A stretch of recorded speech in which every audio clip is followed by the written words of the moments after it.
All right, welcome to Copenhagen. So the metro is pretty easy to use here, but a couple things that you need to know is that number one, yes, your card works on the metro trains, but also the buses. So probably the easiest thing to do is to get the card. It's called the Rejsekort, and you go to the machine for that.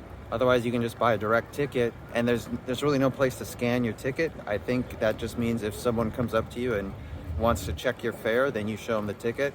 Otherwise, occasionally, those people that want to check your fare, they'll scan your card if you're on the train. And then the tricky thing too is you can only top up your card at the metro stations, not the bus stops. So you don't want to get stuck at the bus stop without any money on your card. So that's something to be aware of. So with the Metro app, you should be able to buy a one-way ticket so that you can go to the next station and then top up your Metro card. Also very important, you need to check in. So you swipe your card when you get to the station, and then you check out when you're leaving. Or if you're on the bus, you swipe in on the bus at the beginning of your ride, and then you swipe out at the end of your ride when you get to your next stop.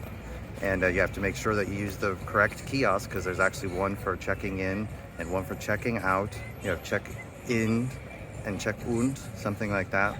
So there's two different ones. Sometimes it's only at the front of the bus for check in, and check out is at the rear of the bus. Also, believe it or not, there's USB chargers on the bus, so you can use those if you have a cord.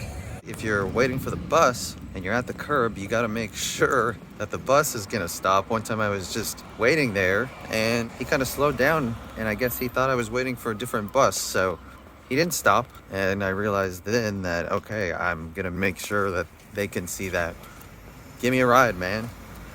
So another thing too, when you're on the bus, you gotta make sure that you press the stop button in order to get the bus to stop.